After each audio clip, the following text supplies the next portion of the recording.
What if the story of humanity's division wasn't about a tower, but about the very ground beneath our feet? What if a divine punishment was actually an act of preservation? This is the story of the day the earth was broken so that humanity could become whole. Once, all land was one. Pangea, a vast continent where everyone lived as a single tribe. They shared one language, one culture, one mind. Their unity was their greatest strength, but with that strength came unchecked ambition. They saw themselves as masters of the world, believing nothing was impossible for them. From the heavens, a voice echoed. If they remain as one, their unity will become their undoing. They will climb until they have nowhere left to go, and then they will turn on each other. The decision was made not from anger, but from foresight. To save humanity from itself, the world had to change. It began with a tremor, then a terrible quake. The ground ripped apart, mountains buckled, and the sea rushed in, carving new canyons and impassable rivers. Families were separated onto opposing shores, their cries lost in the roar of the earth. The single tribe was fractured, scattered across newly formed continents. In the aftermath, isolation bred change. With no way to communicate across the new oceans, their shared language splintered into 1,000 new tongues. From one people, 1,000 cultures bloomed, each shaped by their unique corner of the world. The oceans that divided them were terrifying, impassable voids. Over millennia, the continents drifted further apart. The memory of a single landmass faded into myth. The story of the Great Quake transforming into a tale of a defiant tower and a wrathful god. But it was never about punishment. It was a reset. By breaking the world apart, God gave humanity a future of diversity, adaptation, and countless ways to be human. The story we were told was about a fall from grace. But what if, it was the story of our true beginning? In the dawn of time, when the earth knew only one sunlit shore and humanity was a single breathing entity, we lived as one. This was the age of Pangaea, a vast, unbroken continent where every river flowed into a shared sea and every mountain peak saw the same horizon. Our society was a marvel, a seamless tapestry of innovation and unity. We built cities that kissed the clouds, not from arrogance, but from a collective desire to reach, to understand, to touch the very fabric of the cosmos. Our knowledge grew like the ancient forests around us, deep-rooted and ever-reaching. We charted the stars, unlocked the secrets of the earth, and our hearts beat as one single, powerful pulse across the land. There were no strangers, only brothers and sisters. There was no yours or mine, only ours. We were on the cusp of perfection. But the architect of the universe, in its infinite wisdom, saw a danger we could not. This unity, this beautiful monolithic culture, was also a fragile vessel. All of our eggs were in one basket. A single blight could decimate our crops and starve us all. The Creator looked upon us, not with anger, but with the loving concern of a parent watching a child stand too close to a cliff's edge. It was not a punishment that was coming, but a preservation. A grand, terrifying, and ultimately benevolent act to ensure our survival. Not just for a generation, but for all of eternity. The plan was radical, to break the world, to save it. To shatter our unity, to ensure our future.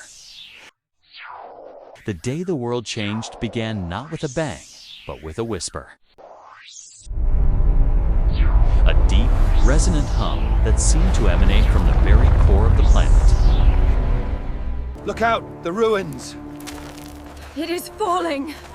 It was a vibration felt first in the soles of our feet, then in our bones. A low thrumming that unsettled the animals and silenced the birds. Began to bleed with colors we had never seen, auroras of emerald and violet dancing in broad daylight. They looked at each other, their unified mind struggling to comprehend what was happening. The hum grew louder, the earth trembling beneath them. Not with the familiar shake of a localized quake, but with a deep, gut-wrenching shudder. Then, the rifts appeared. They began as hairline fractures, spiderwebbing across the plains, zigzagging through the hearts of our gleaming cities. These were not mere cracks. They were wounds in the flesh of the world, with a sound that defied description, a tectonic scream. A grinding roar that tore the air apart. The fissures widened into chasms. The ground buckled and folded. Rivers, once our lifelines, changed course in an instant, boiling into steam or plunging into newly formed abysses.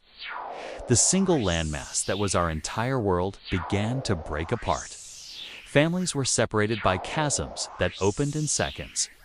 Cities were split in two, one half sliding inexorably away from the other. The singular pulse of humanity was fracturing.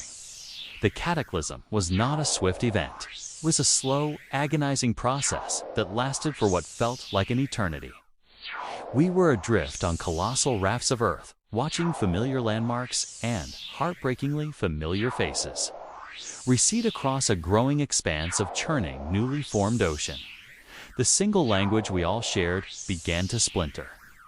In the chaos and terror, isolated on our moving landmasses, new words were born out of necessity.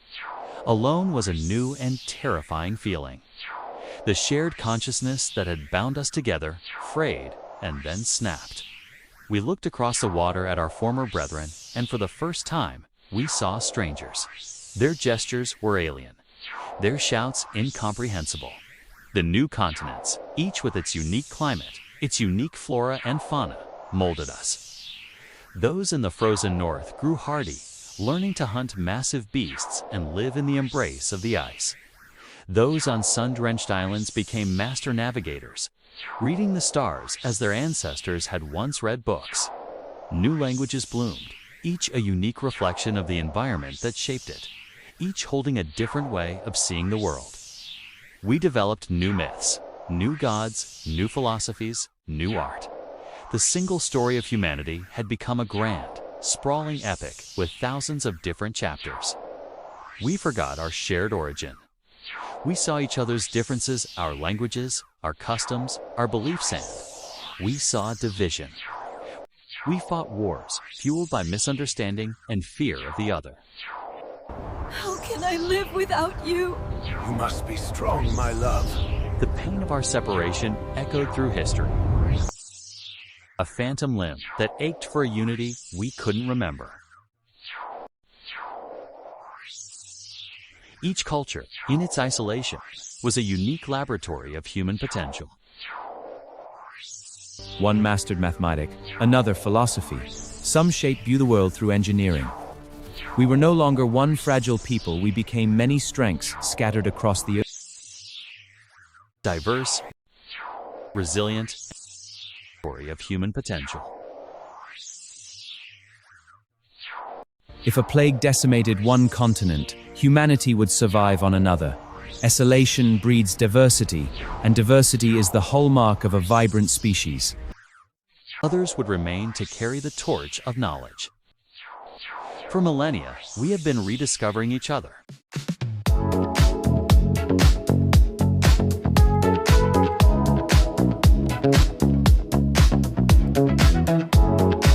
Crossing the oceans that were made to separate us.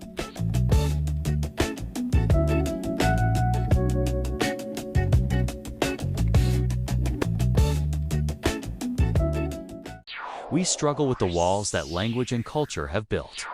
We still fight, we still misunderstand, we still fear. But look closer. In this modern age, we are slowly, painstakingly beginning to rebuild the bridges. We learn each other's languages. We share each other's food. We fall in love with each other's music and stories. It was a reset designed to create a richer, more resilient. The challenge for us, the inheritors of this scattered world, and to finally understand that we are all still part of one grand human family. Standing on the shores of a world that was broken so that we might one day become whole again, not by being the same, but by loving our differences. If this story resonated with you, consider subscribing for more journeys into the myths and histories that shape our world. Vai quicando, vai jogando, não perde a razão, não bate, não bate.